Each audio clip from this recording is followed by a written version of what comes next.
Salam alaikum. Alors du coup ici vous avez là sur le côté là la tour de Babel et ils la construisent et ils ont tous des langues différentes, des façons de faire différentes et des croyances différentes avec plusieurs dieux, plusieurs faux dieux, etc. Mais quand on arrive tout en haut de la tour, et bien là d'un coup ils ne se comprennent plus, tous les langages se mélangent. Oui. C'est bien, merci Dodo. Tous les langages se confondent, se mélangent et s'entendent plus. C'est comme un peu comme si, en fait, ils n'étaient pas unifiés, ils ne s'étaient pas unifiés autour d'un seul et même Seigneur, Allah l'unique. Et donc, forcément, tout s'écroule parce qu'ils n'ont pas la bénédiction. Mais alors, on peut se dire pourquoi ça, s'ils parlaient plusieurs langues et tout, pourquoi ça, ils ont réussi quand même à construire la tour petit à petit jusqu'à aller jusqu'en haut. Pourquoi c'est à la dernière minute au sommet qu'ils se sont écroulés. Mais en fait, Allah est patient et il laisse faire. Il laisse les gens croire dans leurs fausses croyances.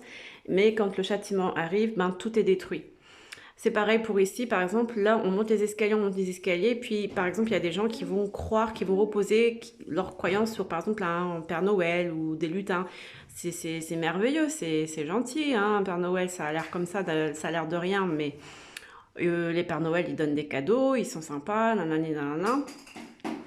Le modèle américain, quand tu le regardes comme ça, tu es super ébahi, tu lui dis waouh, franchement, ils sont tous entrepreneurs, nanana, ils sont super, la bourse, New York, c'est magnifique, et tatati, le Facebook, et tatata, quelle réussite sociale.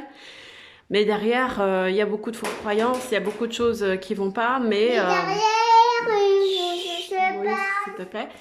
Mais on s'en apercevra qu'à la dernière minute qu'en fait tout le système risque de s'écrouler parce que ça repose sur que du vent, mais tout est basé sur le fait que ça sera vu qu'à la dernière minute, mais on n'aura pas le temps de le voir, de le découvrir parce que tout sera détruit en une fois.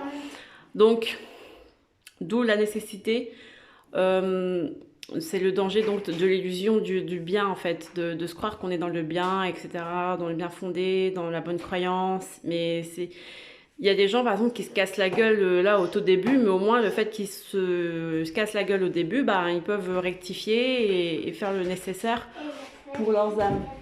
Alors que d'autres, ils sont riches, ils sont bien, ils ont tout ce qu'ils veulent et tout, mais ils s'aperçoivent pas qu'ils sont pas dans le bon droit chemin. Et c'est que à la fin, toute fin, quand le châtiment arrivera, que ils pourront plus se relever et refaire marche arrière. Donc ça, c'est le danger de l'illusion du monde du bien, bisounours. Et souvent, par exemple, ceux qui font appel à des sorciers, des choses comme ça. Eh bien, ils ont des potions magiques, mais ils montent l'échelle du succès apparent. Mais au final, c'est fait de manière superficielle et pas avec la bonne croyance. Et donc, c'est à la dernière étape de l'échelle que là, ils vont tomber comme ça. Donc, ils pourront pas attraper la coupe. Alors, du coup, c'était par rapport à l'échelle de Jacob et sur lui, c'était ça l'histoire, c'est qu'il a vu en fait une nation monter tout en haut, et au moment où il devait attraper la coupe en or, eh bien, Allah les a fait tomber. Donc la nation est tombée d'un coup. Voilà. Ensuite, ce que je voulais vous montrer, donc, c'était ici. Aujourd'hui, on entame l'interprétation de Surat al-Baqarah. Je voudrais avant vous rappeler que tout dans cette existence est provisoire, sauf l'acte qui est accompli en vue d'accéder à la Jannah, donc au paradis. Je vous assure, ô chers auditeurs, que si vous n'êtes pas prêts d'accomplir quelques actes qui vous introduisent à la Jannah, eh bien sachez que vous êtes perdants. Tout ce que vous voyez ici-bas est voué à la démolition, même les cités. Il n'y restera que la face d'Allah Azza wa Jal. Observez comment le défunt abandonne tout ce qui lui appartenait, sauf ses actes de bienfaisance qui descendent avec lui dans la tombe. Allah le Tout-Puissant dit dans Surat Yusuf 108, « Voici ma voix, j'appelle les gens à la religion d'Allah, moi et ceux qui me suivent, nous basons sur une preuve évidente. » Tout. Merci Mika, merci, c'est gentil. Tous ceux qui suivent l'exemple du prophète Mohammed sallam doivent guider les gens vers la méthodologie d'Allah d'une façon ou d'une autre Et comme je vous ai dit auparavant, une attitude sincère est un appel. La loyauté est un appel, la probité est un appel, la perfection est un appel. Chaque personne a le choix de bien faire et cela incite les gens à adopter l'islam. L'invitation à adorer Allah, exalté soit-il, et à suivre ses normes incombe à tous les musulmans, avec ce que cela comporte dans les limites dont vous disposez et avec les gens que vous connaissez. La responsabilité incombe à toute personne ayant écouté une interprétation dans une séance. Chacun de nous est chargé de transmettre ce qu'il a appris ou écouté, soit oralement, soit par cassette. Oui, c'est pas grave, laisse. Laisse comme ça. Laisse comme ça, lâche, lâche. Lâche, voilà, comme ça, c'est bon, parfait. Ou soit à donner après avoir pris, et c'est cela qui s'éternise, qui excite le croyant à aller au-devant d'Allah, exalté soit-il. Si je vous répète ce hadith des millions de fois, je ne m'en laisserai jamais. Qu'Allah guide un homme grâce à toi est certainement meilleur pour toi que posséder des chameaux rouges. C'est un hadith de Al-Bukhari. La guerre sainte est une des plus importantes guerres.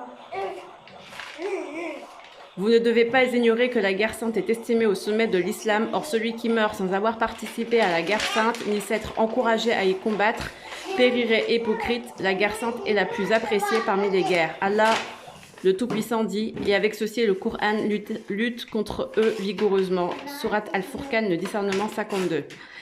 Comme c'est agréable de voir la mosquée bondée par des hommes avides de science, mais le mieux serait la propagation du savoir hors de la mosquée. Il est fort satisfaisant de constater comment chacun de nous pense à la manière avec laquelle il compte transmettre les normes du licite à son frère, à son voisin, à ses employés, à ses collègues, à ses parents. Nous sommes tous si présents des frères partisans d'un seul parti. La vaillance se révélerait, Inch'Allah, quand de nouveaux partis se joigneront à nous. Allah, le Tout-Puissant, dit.